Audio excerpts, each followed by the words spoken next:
नमस्कार साथियों, न्यूज़ देख रहे हैं आप सब। मैं हूं आपके साथ साहिल केरनी। सवाल आज का में हम बात करेंगे घरेलू एलपीजी सिलेंडर को लेकर। दाम बढ़े हैं और साफ तौर पर महंगाई की मार आम जनता को झेलनी तो पड़ेगी, पर वैश्विक स्तर पर जो हालात बने हुए हैं, जो उत्पन्न हुए हुए हालात, उसके मद्देनज़र ये दाम बढ़ते हुए नज़र आ रहे हैं अब पूरे देश के अंदर।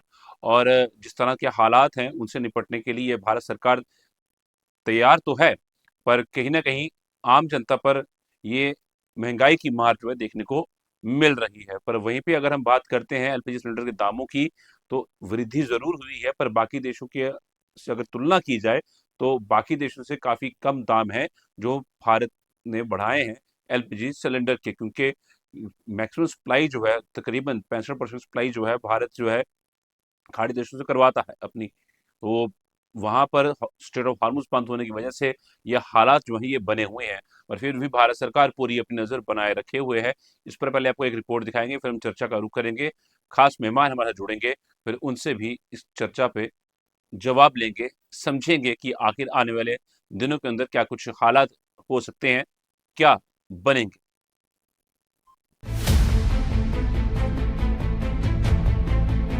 देश में महंगाई से जूझ रही आम जनता को एक और बड़ा झटका लगा है।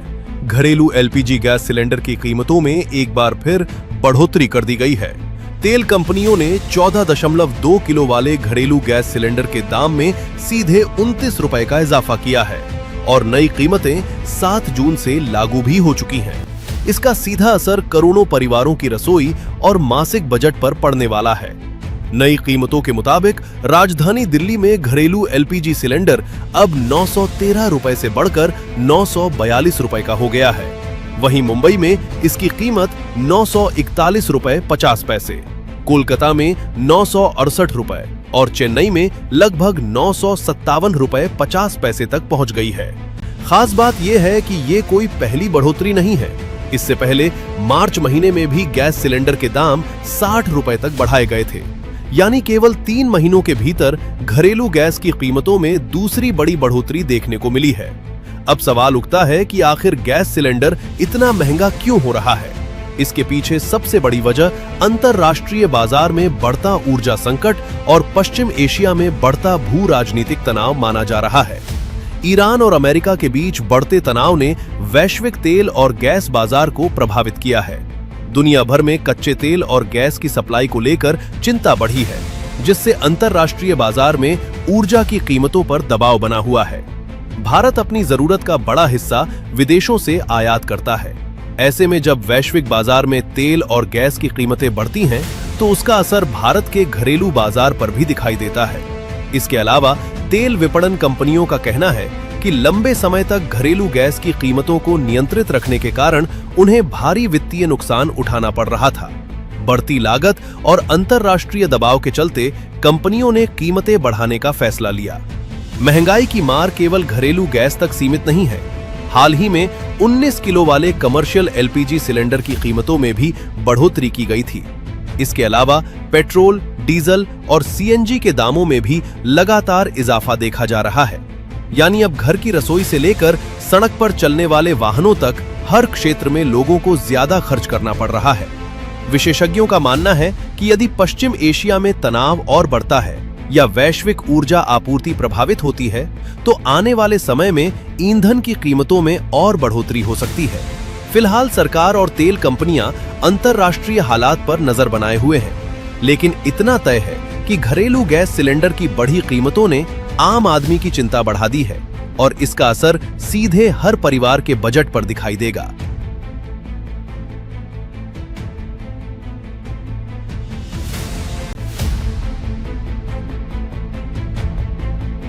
देश में महंगाई से जूझ रही आम जनता को एक और बड़ा झटका लगा है। घरेलू एलपीजी गैस सिलेंडर की कीमतों में एक बार फिर बढ़ोतरी कर दी गई है। तेल कंपनियों ने 14.2 किलो वाले घरेलू गैस सिलेंडर के दाम में सीधे 29 रुपए का इजाफा किया है और नई कीमतें 7 जून से लागू भी हो चुकी हैं। इसका सीधा असर करोड़ों परिवारों की रसोई और तो आपका रिपोर्ट हमने दिखाई है। अब रुक करेंगे हम चर्चा का। दो खास मेहमान हमारे साथ जुड़ चुके हैं। दिनेश सिंह गेट है हमारे साथ, पॉलिटिकल एनालिस्ट, और हमारे साथ मौजूद है फॉरेन एक्सपर्ट डॉक्टर अभिषेक अलावत। सर, आप दोनों का बहुत धन्यवाद, शुक्रिया समय देने के लिए। शुरुआत में डॉक्टर अभिषेक अलावत सर से करूंगा। सर, क्या हॉर्मुज़ स्ट्रेट संकट लंबा चला तो वैश्विक गैस कीमतें और बढ़ेंगी? पश्चिम एशिया तनाव का सबसे बड़ा असर किन देशों पर पड़ेगा, और क्या भारत की ऊर्जा सुरक्षा फिलहाल सुरक्षित दिखाई देती है? साहिल जी, सर्वप्रथम आपको, दिनेश जी को और आपके दर्शकों को मेरा प्रणाम। देखिए, ये तो हमें जब मोदी जी ने कहा था कि देश को इस समय संभलने की आवश्यकता है, कुछ पे कमर कसने की आवश्यकता है, उसी समय से ये लग गया था कि प्राइसेस चीजों के बढ़ेंगे ही बढ़ेंगे। और पेट्रोल, चूंकि हमारा देश खुद से इतना प्रोड्यूस, एलपीजी वगैरह, गैसेस वगैरह, पेट्रोलियम प्रोडक्ट्स हम इतने खुद से प्रोड्यूस कुछ नहीं करते हैं, ना के बराबर ही है, और सब आयातित है। और हॉर्मोज स्ट्रेट जो है, वो केवल ईरान ही नहीं, बाकी बहुत से मिडिल ईस्ट की कंट्रीज से आयातित होने वाला जो एनर्जी है, उसकी रास्ता है। और इसके ऊपर जिस तरीके से अमेरिका और ईरान इस समय अड़े हुए हैं कि इस पे किसी को आने जाने नहीं देंगे, तो ये संकट वैश्विक संकट का रूप ले चुका है। जो इंटरनेशनल एनर्जी एजेंसी है, उसके जो चेयरमैन है, उन्होंने स्वयं कहा था कि ये ऐसा ऑयल क्राइसिस न भूतो न भविष्यति, मतलब उनकी ये कहना था कि ऐसा क्राइसिस पास्ट जी। में कभी भी दुनिया ने अनुभव नहीं किया है। तो ये जो बढ़ोतरी हुई है, अगर हम देखें अपने पड़ोसी देशों को, पाकिस्तान का हम हवाला ले या बांग्लादेश का हवाला ले, यहाँ तक कि अगर हम ये जो ईस्ट एशियन कंट्रीज हैं, सिंगापुर का ये हवाला ले, थाईलैंड का ले, वियतनाम का ले, इंडोनेशिया का ले, तो वहां पे हमारे देश के बनस्पत अधिक बढ़ोतरी की गई है पेट्रोलियम प्रोडक्ट्स की कीमतों में। ये तो बढ़नी ही बढ़नी थी। और ये मामला सुलझता नजर नहीं आ रहा है। ये अपने मुकाम तक बहुत उम्मीद थी यूएस और इजरायलियों को कि वो इस मुहिम को बहुत जल्दी पूरा कर लेंगे, परंतु वो बहुत बुरे ट्रैप में फंस गए हैं। ईरान को जिस तरीके से चाइना की तरफ से सपोर्ट मिल रहा है और रशिया की तरफ से सपोर्ट मिल रहा है, डिफेंस की जो इंटेलिजेंस रिपोर्ट्स जो उनको प्राप्त हो रही है, यूएस के खिलाफ हमला करने में मददगार बना रही है। इस वॉर को सस्टेन करने के लिए अगर कोई जिम्मेदार है तो वो चाइनीज हैं, क्योंकि चाइनीज सैटेलाइट्स जो हैं, वो रियल टाइम इंफॉर्मेशन ईरानियों को दे रहे हैं, और ईरानी भी जवाबी हमला देने में कामयाब हो रहे हैं, और ये वॉर सस्टेन हो रही है, आगे बढ़ती जा रही है। और ये वॉर कोई भारत का तो करा हुआ है नहीं है, इसमें भारत का कुछ लेना देना नहीं है, पर चूंकि पूरी विश्व में इसका प्रभाव पड़ रहा है, तो ये भारत उससे अनछुआ रह जाएगा, ये तो संभव नहीं है। हाँ, हमारी एनर्जी की जो नीड्स हैं, उन्हें हम डाइवर्सिफाई करने का प्रयत्न कर रहे हैं। वेनेजुएलन प्रेसिडेंट इंडिया में आई हुई थी, अभी उनकी मोदी जी। जी से मुलाकात हुई। और वेनेजुएला अपने आप में विश्व का एक बहुत बड़ा एनर्जी का प्रोड्यूसर है। हमारी उनके साथ बातचीत भी हो रही है, पर ये चीजें ओवरनाइट नहीं होती। जैसे कि पहले भी हमने बात करी थी कि इसके लिए शिपिंग का व्यवस्था करनी होती है, कॉन्ट्रैक्ट साइन होते हैं, बहुत बड़ी इस पे कॉम्प्लेक्स ये एक प्रक्रिया है। ये रातों रात चेंज नहीं हो सकते आपके जो सप्लायर्स हैं। तो ये होगा जरूर। हमारी सुरक्षा इस समय दबाव में जरूर है, हमारी अर्थव्यवस्था, पर ऐसा नहीं है कि अनिश्चित काल तक के लिए समस्या है। भविष्य में ये समस्या सोल्व होती हुई मुझे नजर आ रही है। हॉर्मोज स्ट्रीट खुले या ना खुले, कहीं ना कहीं से हमारी सरकार जिस तरीके से काम कर रही है, वेनेजुएला ने जिस तरीके से हमारे साथ संबंध अभी सुधारने की प्रयत्न चल रहा है, और अमेरिका ने भी जिस तरीके से हमें एनर्जी ऑफर करी है, तो कहीं ना कहीं हमारी एनर्जी की जो भविष्य में मैं देख पाता हूं, तो मेरा एनालिसिस ये कहता है कि हम महीने 2 महीने में अपनी एनर्जी नीड्स को फुल करने में कामयाब हो जाएंगे। जी। ठीक है सर, मैं करता हूँ, रुक मैं करूँगा दिनेश सिंह गेट सर का, और उनसे भी समझेंगे इन चीज़ों को। दिनेश सर, क्या एलपीजी महंगाई आम आदमी पर सीधा आर्थिक हमला है? सरकार महंगाई जी रोकने सर। में कितनी सफल दिखाई देती है? जी सर जी, आपको, अभिषेक जी को और सभी को मेरा प्रणाम। और दूसरा, देरी से जुड़ने के लिए मैं क्षमा चाहता हूँ कि किसी कारणवश जो नेटवर्क का इशू था तो सर, सब कोई नहीं, थोड़ा कोई देर। नहीं, कोई बात नहीं सर। तो अभी देखिए, दोबारा उसके बाद में मैं इसी शुरू करता हूँ कि देखिए, अब जैसे जिस तरीके से विपक्ष मजबूत होना चाहिए, लोकतंत्र में बहुत मजबूती और बहुत जरूरी होती है उसकी, लेकिन विपक्ष का मतलब जरूरत से ज्यादा बिना मतलब की बातों की भी होल ना मचाना, ये भी कहीं ना कहीं ठीक ठाक नहीं है। बाकी चीजों को लेकर के सब चीजें कर रहे हैं, ठीक है, इसमें मतलब है कि उनका राइट बनता है। लेकिन किस चीज को लेकर के, तो उसमें अपने गिरेबान में भी देखिए झांकना पड़ेगा कहीं ना कहीं प्रतिपक्ष को। और सरकार पूरे तरीके से ये जो जैसे वैश्विक घटना जो है, जैसे अभिषेक ने भी जिक्र किया कि मतलब जिस तरह के अभिषेक जी ने बताया पूरा कि किस तरीके से कहाँ पर जो मिडिल ईस्ट जो जो उसमें संकट जो चल रहा है, तो उसको लेकर के कहीं ना कहीं सारा विश्व जो है उसको लेकर के कहीं ना कहीं परेशानी में है। और उसका असर जो कहीं ना कहीं हर किसी के चूल्हे पे, हर किसी घर पे जा करके, चाहे मतलब कि अमेरिका से लेके इंडोनेशिया, इंडिया, सब जगह पड़ा है। तो उसको लेकर के हम लोग ये नहीं कहते कि भारत सरकार ने क्या क्या कैसे किया है, क्योंकि भारत सरकार पूरी तरीके से हर चीज में सफल रही है, अपने तरीके से उन्होंने पूरे से कंट्रोल किया है।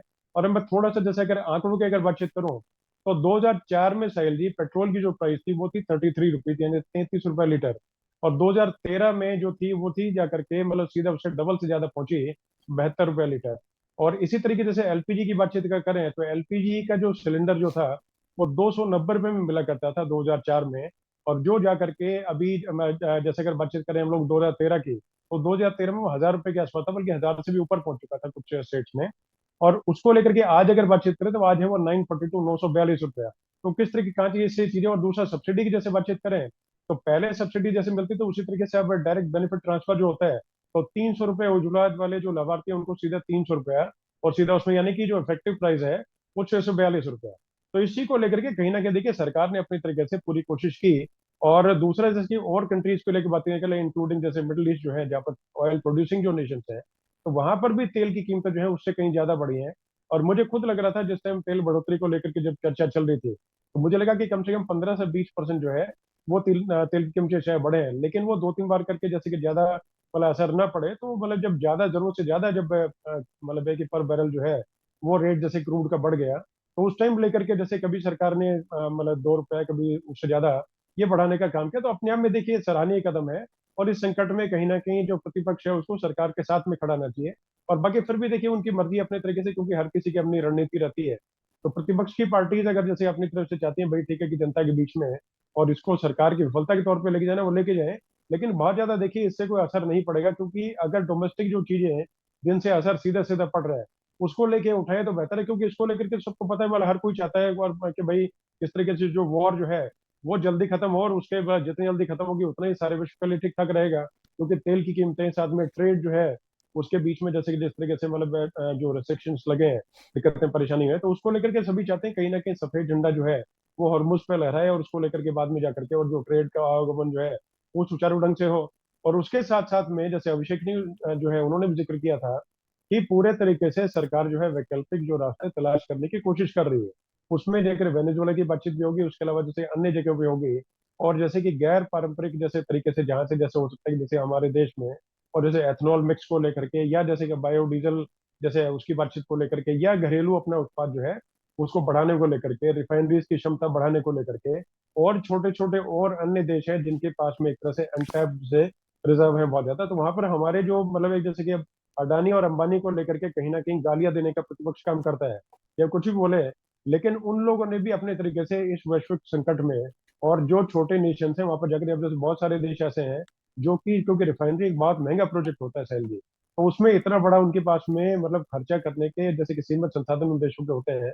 और इतना ज्यादा जैसे कुछ देशों का तो इतना ज्यादा हुआ है कि उनकी जीडीपी जो है उसको उसको भी क्रॉस कर जाता है वो खर्चा रिफाइनरी लगाने का। तो उसको लेकर के हमारे यहाँ से बड़े जैसे उद्योगपति हैं, उन्होंने उनके तरफ अपना रुख किया है, और वहां से लेकर के वहां से जो रिफाइन होकर के या वहां से निकाल करके मतलब हमारे देश में एक तरह से तेल आने का काम करेगा। तो उसको लेकर के मुझे आने वाले जैसे जिस तरह की जैसे जो भी चीजें हों, लेकिन आने वाले समय पे सभी ये चाहते हैं कि कहीं ना कहीं हॉर्मुज वाली चीजें होंगी, या अन्य जैसे अमेरिका का जैसे रुख हो गया, या अन्य जैसे कि आसपास के हमारे जो देश हैं, तो उन सब में शांति व्यवस्था कायम हो, जिसको लेकर के हम लोग शांति से इन चीजों को लेकर के कहीं ना कहीं आगे जो जूझ रहे हैं इनसे आगे निजात पाए, और आगे हमारा उद्योग धंधा जो है वो बेहतर तरीके से हम कर पाए, प्रोडक्शन बढ़े, जी। और जनता की जैसे जेब पे जो खर्चा है और जो उसकी जो चीजें मतलब जो ज्यादा बढ़ी है वो कम से कम हो सके, यही उसकी उम्मीद करते हो, जल्दी हो जाए ऐसे मुझे उम्मीद है। ठीक है जी सर, सर जी। मैं करता हूँ रुक, दोबारा आपका मैं रुक करता हूँ। डॉक्टर अभिषेक अलावा सर का। सर एक चीज जो है बहुत इंपॉर्टेंट है सर। सर क्या भारत की ऊर्जा सुरक्षा फिलहाल आपको सुरक्षित दिखाई देती है? देखिए, हमारे पास स्ट्रेटेजिक रिजर्व्स हैं, और हमने जो है कुवैती जो तेल का भी हमारे पास भंडारण है। परंतु एलपीजी का और सीएनजी का अभी जो है सिस्टम इतना मजबूत नहीं है हमारे यहाँ पे। और कहीं ना कहीं हमारे यहाँ भी अनटैप्ड रिसोर्सेज हैं, जिनके जैसे अंडमान निकोबार आइलैंड्स के पास हमें मिले हैं, रिजर्व्स मिले हैं, परंतु वो अनटैप्ड हैं। जब तक पिछली सरकारों ने कहीं ना कहीं इसमें लापरवाही बरती कि हम विदेशी स्रोतों के ऊपर ही आश्रित रहे। हमें ये कोशिश करनी चाहिए थी अर्ली शुरुआत से ही कि किसी ना किसी तरीके से जो भारत के जो रिजर्व्स हैं, जो भारत में जैसे गोदावरी बेसिन है और भी कई जगह है, उनको एक्सप्लोर करना चाहिए था, एक्सप्लोरेशन के ऊपर खर्चा बढ़ाना चाहिए था और टेक्नोलॉजी लाने की कोशिश करनी चाहिए थी। ओएनजीसी वगैरह के पास के ऊपर ज्यादा खर्चा करना चाहिए था कि एक्सप्लोर करिए, और ज्यादा एक्सप्लोरेशन की आवश्यकता थी। अगर एक्सप्लोरेशन हम को युद्ध स्तर से करते तो शायद आज इतनी बुरी परिस्थिति में आज हम ना होते। परंतु जैसे कि दिनेश भाई ने भी बताया कि अमेरिका जैसे देशों में भी रेट बढ़े हैं, मिडिल ईस्ट में भी रेट बढ़े हैं एनर्जी के, वो पेट्रोलियम प्रोडक्ट्स के। तो ये वैश्विक समस्या है। इससे हम ये कहें कि फुल प्रूफ भारत बन जाएगा, ये तो संभव नहीं है। हाँ, आज की तारीख में हमारे ऊपर दबाव है, परंतु जैसा कि माननीय मनमोहन सिंह जी ने और चिदम्बरम जी ने जब रेट बढ़ाए थे 2008 में चीजों के, तो और ये कहा था कि पैसे पेड़ पे नहीं उगते हैं, तो भारत अभी भी इतना वित्तीय रूप से मजबूत देश नहीं है कि सब्सिडी पे सब्सिडी दे सके हर किसी को। जो गरीब लोग हैं, जो उज्ज्वला योजना के तहत जिन्हें सिलेंडर मिले हैं, उनको गवर्नमेंट सेफ गार्ड कर रही है, अभी भी कर रही है। तो वो सेफ है, जो गरीब व्यक्ति है वो सेफ है, अमीर व्यक्ति को कोई फर्क नहीं पड़ता। इसमें पिस बेचारी मिडिल क्लास रही है। ये बुरा समय बेसिकली इंडिया की मिडिल क्लास के लिए है। उसको ये दबाव, उसके ऊपर मार जरूर पड़ेगी। उन लोगों का घर का बजट जरूर बिगड़ रहा है। जी ठीक है सर, मैं करता हूँ रुख दोबारा आपका, मैं रुख करूंगा अ, दिनेश सिंह गेट सर का। सर, विपक्ष के आरोपों में कितना राजनीतिक सच मौजूद दिखता है आपको? और आने वाले चुनावों में क्या महंगाई एक बड़ा मुद्दा बनेगी, और पेट्रोल डीजल को लेकर खास तौर पर? नहीं सैल जी, महंगाई कोई बहुत बड़ी इस चीज को लेकर के कोई इशू बन सकता है, ऐसा मुझे नहीं लगता है। विपक्ष जो है अपनी सिर्फ एनर्जी इसमें जाया करने का काम करेगा, क्योंकि ये चीजें सबको पता है। क्योंकि लोग जैसे पहले की तरह से कि मतलब 1947 वाला जमाना नहीं बचा कि देश के लोग जो है उनके पास में देखिए मतलब जो सूचना तंत्र है इतना मजबूत नहीं था उस टाइम पे, या उसके बाद में 70s के 80s की या 90s की बातचीत करने के रेडियो बीबीसी इन सब चीजों पे बताया कि लिमिटेड जैसे कि जो स्रोत होते थे जिनसे कहीं ना कहीं सूचनाएं मिलती थी। अभी देखिए हर तरीके से जनता जो है सब जानती है इन चीजों को लेकर के, और उनको ये पता है कि किस तरीके से जो सरकार है मतलब हर सेक्टर में बढ़िया से बढ़िया काम करने का कोशिश कर रही है। दूसरा, गैर पारंपरिक जैसे स्रोत जो है, यानी कि जैसे कि ऊर्जा को टैप करने के लिए सिर्फ यह कि मतलब फॉसिल फ्यूल्स पे नहीं, इसके अलावा जैसे हम लोगों ने नेट जीरो जैसे एक तरह से एमिशंस को लेकर के है, और जैसे कि मतलब इलेक्ट्रिक ऊर्जा हो गई या मतलब जैसे सौर ऊर्जा के जैसे अलावा, और जैसे कि मतलब कि जो पन ऊर्जा जैसे होगी यानी कि हवा वाली जो ऊर्जा होगी, उसको लेकर के हम लोगों ने बहुत बेहतर तरीके से, और हाइड्रोलिक जो है वो उसको लेकर के जैसे कि पानी से ऊर्जा मतलब क्रिएट करने का काम, तो बहुत सारी चीजें इस तरीके से हैं जी। जिसको लेकर के। और जो घरेलू हम लोग अपना जो प्रोडक्शन है, चाहे वो गैस के एक्सप्लोरेशन को लेकर के बोले, या जैसे किसी तरीके से और जहां से जमे मतलब हमें जिस तरीके से और ऊर्जा मिल सके और रिन्यूएबल एनर्जी अगर मिल सके, तो उसको लेकर के हम उस मतलब बढ़ रहे हैं। आज का नया भारत जो है वो अपने तरीके से ये देखता है कि किस तरीके से आगे आने वाली पीढ़ियों को हम लोग आज से बेहतर भारत दे सकें,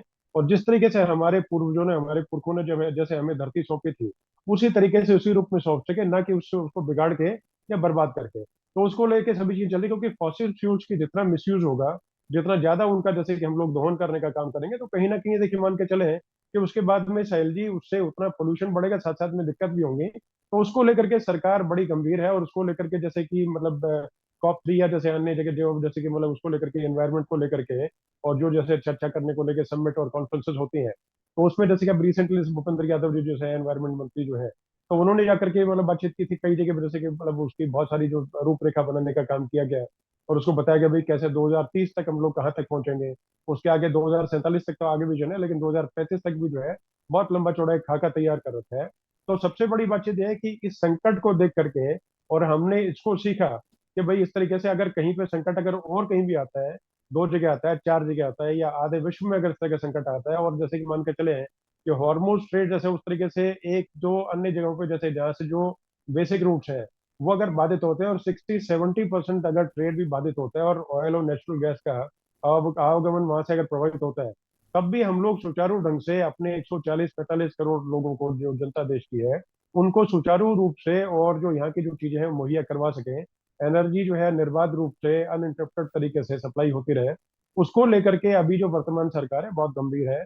और उसको लेकर के सबसे बड़ी चीजें कहेगी भाई, मतलब बाहर से ला करके, और उसके साथ साथ में यहाँ पर जो एक्सप्लोरेशन के साथ साथ में और अन्य किस तरीके से बचाया कैसे जा सके, उसको जागरूकता को लेकर के। और जैसे प्रधानमंत्री ने स्वयं बोला कि ऑयल, मतलब जो तेल है उसको बचाने का काम करें, ऊर्जा जो है वो देखिए अनलिमिटेड नहीं है, ऊर्जा के जो स्रोत है वो लिमिटेड है।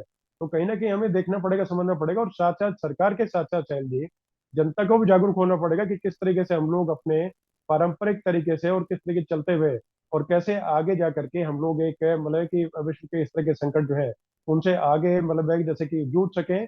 और इसके साथ साथ हमने एक तरह से पॉकेट फ्रेंडली जो अपने कुछ जो इजाद है उसको लेकर के, जैसे कि मतलब है कि सोलर जैसे एनर्जी जो है, रिन्यूएबल एनर्जी जो है, उसको लेकर के बहुत तरीके से बहुत बड़ी बड़ी जैसे योजनाएं कई ला गई हैं।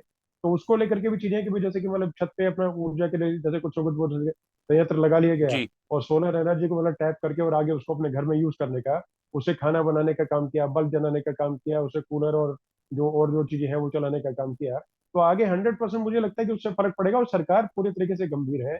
सरकार ये चाहती है कि किसी भी तरीके से जो भी चीजें हो, संकट तो समाप्त हो, उसके साथ में आगे आने वाले समय पे किसी भी तरीके से इस तरह का संकट कोई आए तो उससे बिल्कुल भी एक तरह से कोई प्रभाव जो है भारत की जनता पे ना पड़े। तो इसको लेकर के मुझे लगता है कि पूरे तरीके से ये एक तरह से सिटीजन सेंट्रिक गवर्नमेंट के साथ साथ में और सरकार के साथ में, जैसे कि जो नागरिक आम नागरिक है वो भी जागरूक हो और वो भी अपने तरीके से अपना योगदान जो है हर तरीके से बढ़ चढ़ के देने का काम कर रहा है, ऐसा मुझे लगता है। और आगे भी इससे बेहतर तरीके से आगे चीजें होंगी ऐसे।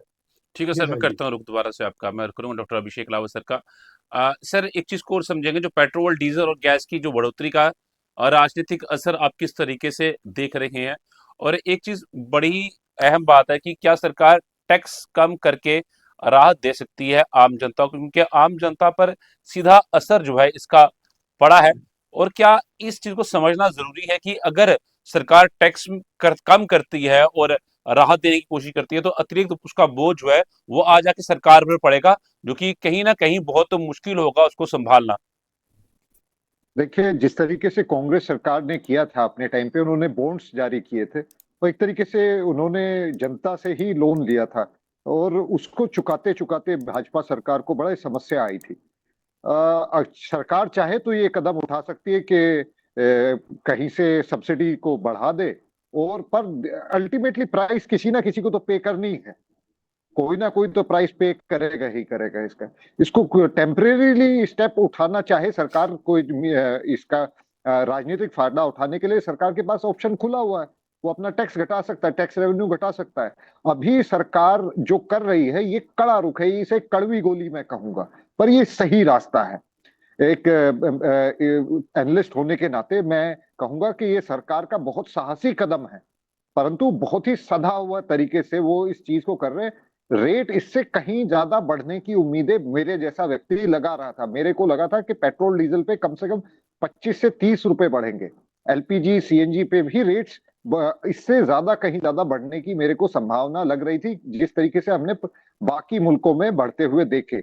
यूरोप से लेके पूरा वेस्ट एशिया में जिस तरीके से रेट्स बढ़े हैं, उसके बनस्पत भारत ने बहुत ही सही, भारत सरकार ने बहुत संयम दिखाया है। बहुत ही, और छोटा छोटे करके ये रेट्स बढ़ा रहे हैं, एकदम से भार नहीं डाल रहे हैं, जिससे कि अचानक जनता को चोट ना पहुंचे। तो राजनीतिक इसका लाभ लेने की कोशिश जरूर विपक्ष करेगा। देखिए, मुद्दा जब बीजेपी विपक्ष में थी, जब भी रेट हाइक्स होते थे तो बीजेपी भी मुद्दा बनाती थी।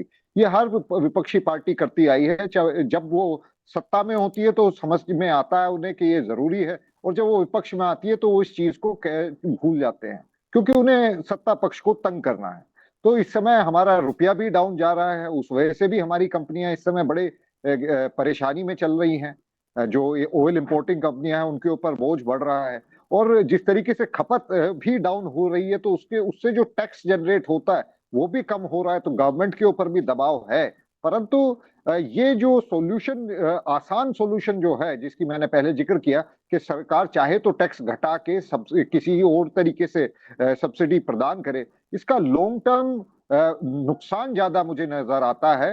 शॉर्ट टर्म में केवल कुछ राजनीतिक लाभ ले सकती है सरकार, पर चूंकि फिलहाल कोई इलेक्शन नहीं आ रहा है, तो उसकी संभावनाएं मुझे कम लग रही हैं। उम्मीद बस हम यही कर सकते हैं कि ये हॉर्मोज क्राइसिस जल्द से जल्द सोल्व हो, अमेरिका और ईरान के बीच में सुलह हो जाए, क्योंकि अगर ये सुलह और लंबी चलती है तो अभी ये बढ़ोतरी मेरे हिसाब से उतनी नहीं है जितनी आवश्यक है ऑयल कंपनियों के लिए सरवाइव करने के लिए। ये और ज्यादा बढ़ने की मुझे संभावनाएं नजर आती हैं। जी। ठीक है सर। करूंगा मैं दिनेश सिंह गेट सर का। सर, इसका सबसे ज्यादा जो असर है वो मध्यम वर्ग और गरीब परिवारों पर पड़ता है, साफ तौर पर। तो सर, क्या ये ऊर्जा संकट का इस्तेमाल राजनीतिक नैरेटिव में हो सकता है आने वाले समय के अंदर? और क्या भविष्य में सरकार और कीमत बढ़ाने से बच पाएगी? क्योंकि इसका सीधा असर जो है होटल इंडस्ट्री पे सबसे ज्यादा पड़ता है सर। जब होटल इंडस्ट्री पे पड़ेगा तो सब दाम जो है वो बढ़ेंगे। देखिए साहिल, जैसा है कि प्रतिपक्ष का काम ही एक तरह से प्रोटेस्ट करना है, और जैसे कि सरकार जो है उसके कान खींचना होता है, तो वो करने का काम तो देखिए सरकार जैसे कि मतलब के खिलाफ जैसे जिस तरीके से जो भी करने काम करेंगे, कितना उग्र करते हैं या कितना नरम करते हैं, वो देखने की बातचीत है। और किस लेवल तक करते हैं, बूथ लेवल तक करते हैं या डिस्ट्रिक्ट लेवल तक करते हैं, या राष्ट्रीय स्तर पे कोई बड़ा जैसे उस तरीके प्रोटेस्ट करने का या कोई बड़ा कोई मार्च रैली निकालने का काम करते हैं, वो सब देखने की बातचीत है। लेकिन साथ साथ में देखिए जनता जो है उस चीज को देख रही है, क्योंकि जैसे कि बहुत सारे फैक्टर्स, अब जैसे कि बोलने की बात है जो मोदी बोले, लेकिन जैसे फूड सिक्योरिटी को लेकर के ये सरकार ने बेहतरीन तरीके से 80 करोड़ से ज्यादा लोगों को जो राशन घर घर में पहुंचता है, तो वो किस तरीके से समझेंगे। साथ साथ उनको ये भी तो देखना पड़ेगा वैसे कि यही सरकार है जिसने मुसीबत के समय यानी कि कोविड के समय जैसे कि शुरुआत की थी, तो उस टाइम से हाथ पकड़ने का काम किया और गरीब का सहारा बनने का काम किया। और उसके साथ साथ में गरीब के साथ में कुछ जैसे कि मतलब निम्न स्तर के जो लोग हैं, तो उनके घर पे जैसे जो राशन पहुंचता है, क्योंकि एक तरह से वो एक तरह से इस तरह का सहारा है कि उसको चाहे बहुत ज्यादा जरूरत ना हो, लेकिन एटलीस्ट वो है कि उसका घर जैसे किचन जो है वो छोड़, यानी कि तरह से उसको ये सहारा देने का काम किया कि जी। बड़े भाई के रूप में एक तरह से कोई छोटे भाई को कोई बताए कभी ऐसा है कि तू अपना काम करने का काम कर, मैं पीछे मतलब घर संभालने का काम करता हूँ उसके। कहीं ना कहीं जो किचन जो है वो चलता रहेगा, तो घर का खाना खर्चा जो है वो उसको लेकर के सरकार ने जैसे एक तरह से मतलब एश्योरेंस दी, तो वो भी अपने आप में देखिए बहुत बड़ी बात है। और उसके साथ में देखिए कि जैसे मैंने जिक्र किया था कि 2003 से लेकर के 2013 तक की जैसे बातचीत करें, 2004 से लेकर 13 तक की बातचीत करें, जी। तो उस टाइम पे डबल से ज्यादा का एक तरह से इजाफा हुआ पेट्रोल डीजल में। और इसमें इसी जैसे कि 13 साल के जो दो हजार मतलब जो 2013 से लेकर के और 26 तक जो है, वो आप मान के चलें कि 72 रुपीज से और 102 रुपये, यानी कि आधे से भी कम बढ़ोतरी हुई। तो उसको भी जनता देखेगी, साथ साथ में प्रतिपक्ष अपनी तरीके से उठाएगा, लेकिन मुद्दा बहुत बड़ा बन पाएगा ऐसा मुझे नहीं लगता। अब महंगाई वाली बातचीत जो है वो देखिए अपनी जगह ठीक ठाक है, क्योंकि उससे क्या हुआ है कि उसको मतलब एड्रेस कहीं ना कहीं सरकार को करना पड़ेगा, और उसके लिए गंभीर होकर के सरकार काम भी कर रही है। क्योंकि मैं कुछ चीजें अब जैसे बताना चाहूंगा जो कि थोड़ी सी चीजें डिफरेंट है, कि ऊर्जा का संकट होने की वजह से कुछ जगह पे देखिए एलपीजी जैसे कमर्शियल तरीके से इस्तेमाल होती है, तो कमर्शियल एलपीजी में डोमेस्टिक के बजाय देखिए रेट ज्यादा बढ़े हैं। तो उसमें जैसे कि अब एक जगह का नाम बताता हूँ जो मतलब है कि सभी जानते हैं, मोरबी। तो मोरबी में बहुत सारी जैसे इंडस्ट्रीज ऐसी हैं जहाँ पर एलपीजी का एक तरह से बहुत बड़े पैमाने पे और उत्पादन के उसमें मतलब मैन्युफैक्चरिंग प्रोसेस में उसका यूसेज होता है। और उसमें जब कीमतें बढ़ी तो वो एक तरह से उनको जैसे कि पड़ता नहीं खाने वाली बातचीत हुई, तो उसको लेकर के कुछ इंडस्ट्री जो है बंद कर दी गई और अस्थायी तौर पे वहां से कुछ मजदूरों का वहां से पलायन हुआ। ऐसे कुछ और इंडस्ट्रीज हैं जहाँ पर जैसे कॉस्ट जब बढ़ी बहुत ज्यादा, तो वो दिक्कत परेशानी खड़ी हुई। तो उसी को लेकर के सरकार जो है उसको किस तरीके से कि मतलब है कि इलेक्ट्रिक तरीके से उसको मतलब चलाया जा सके, या कोई और वैकल्पिक जो है रास्ता देने का काम कर सके, या जैसे कि बिजली जैसे सस्ती उनको बिजली देने का काम कर सके, या वैकल्पिक जैसे कि और कोई चीज जैसे उनको दे सके जिससे कि भाई पर वो अपनी इंडस्ट्री चला सके। तो उन सभी चीजों को लेकर करने का काम कर रहे हैं, लेकिन प्रतिपक्ष जो करेगा तो कहीं ना कहीं देखिए कुछ लोगों पे उसका मतलब एक असर जरूर पड़ेगा। तो कुछ को देखिए तो उसको एड्रेस सरकार को जल्दी करना पड़ेगा। और जैसे महंगाई की लेके जैसे बातचीत है, जैसे अभिषेक भी जिक्र कर रहे थे कि उसको लेकर के जो जैसे बातचीत है, गरीब हो गए, मिडिल क्लास हो गए, इनके अलावा देखिए हर वर्ग पे, और कहीं ना कहीं कोई वर्ग ऐसा नहीं है जो अछूता बचा है सही जी, सभी को इसका फर्क पड़ा है। क्योंकि जैसे रेस्टोरेंट का जो खर्चा जो है पहले से और अब लेकर के जैसे मतलब फ्यूल सरचार्ज या फ्यूल सेस जो है वो लगा करके लोगों ने उसको लेकर के कहीं ना कहीं बढ़ा करके और कीमतें कुछ की हैं। तो उसका लेके जैसे कि आम जनता जैसे कि चाय पीते पहले कितने का मतलब से होता था, और अब थोड़ा सा अगर बढ़ा, तो दिन में कोई व्यक्ति अगर मान के चले कि 3 चाय अगर पीता, तो उसकी पॉकेट से सीधा अगर कुछ पैसा निकला, कुछ रुपया चाहे छोटा हिस्सा ही निकला, लेकिन वो कहीं ना कहीं महीने की जाके किसी बेचारे की जेब से अगर मैं कि एक्स्ट्रा 500 रुपये निकला, तो वो कहीं ना कहीं उसको पिंच करे, कहीं चुभेगा उसे। तो जी। उन चीजों को लेकर सरकार को कहीं ना कहीं जैसे गंभीर होकर के जो जैसे कि मतलब जो मतलब जो जो चीजें उनको तलाश कर भी रही है, लेकिन मुझे लगता है कि जल्दी ही करना पड़ेगा, क्योंकि जैसे आगे जाकर के अब 2029 का देखिए चुनाव जो है वो तो दूर पड़ा है, लेकिन जी, उससे पहले भी जैसे उत्तर प्रदेश का चुनाव हो गया, पंजाब का चुनाव हो गया, ये सब सामने सामने है। तो इस पे कितना असर पड़े क्या पड़े कुछ ही महीनों में पता लग जाएगा। लेकिन उसके साथ साथ बिल्कुल। में ये मतलब चीजें, मैं कुछ चीजों को मतलब जैसे कॉन्फ्रेंस वगैरह कई मैंने देखी, अटेंड की, सब कुछ की अभी रिसेंटली। तो उसको देख करके मुझे जानकारी है इस बारे में कि सरकार पूरे तरीके से इसको लेके और वॉर फुटिंग पे काम कर रही है। चाहे वो मतलब कि बायोफ्यूल को लेकर के बातचीत करें, वैकल्पिक कोई स्रोत को लेकर बातचीत करें, या जी, वैकल्पिक इंपोर्ट के जैसे कि जो साधन मतलब जो है वो मुहैया कराने को करें। तो सभी चीजों को लेकर मुझे लगता है कि आगे वाले के प्रतिपक्ष मुद्दा बनाएगा, कुछ हद तक जो है वो कुछ जगहों पे कामयाब भी होगा, लेकिन उसके साथ साथ सरकार के जो मेजर्स हैं उनको भी जनता देखेगी। जी। तो बहुत लंबा चौड़ा मिला जुला रुख रहेगा, लेकिन बहुत ज्यादा उसका सरकार पलटने वाला हो जाए, कुछ हो जाए, ऐसा मुझे नहीं लगता। जी सर जी। ठीक है, काफ़ी अहम बातें आप दोनों ने रखी हैं। देखते हैं अब आने वाले समय के अंदर क्या कुछ बदलाव होते हैं और किस तरह से ये रुख होता है। धन्यवाद आपका हमारे साथ जुड़ने के लिए दिनेश सिंह गेट सर, धन्यवाद, शुक्रिया समय देने के लिए। और डॉक्टर अभिषेक रावत सर, आपका धन्यवाद, शुक्रिया समय देने के लिए हमें हमारे साथ जुड़ने के लिए। तो आज की चर्चा में सबसे बड़ा सवाल यही रहा कि क्या वैश्विक संकट का बोझ भारतीय उपभोक्ताओं पर लगातार बढ़ता जाएगा? सरकार दावा कर रही है कि भारत में अब भी दुनिया की सबसे सस्ती कुकिंग गैस मिल रही है, लेकिन आम आदमी की चिंता ये है कि रसोई का बजट लगातार बिगड़ रहा है।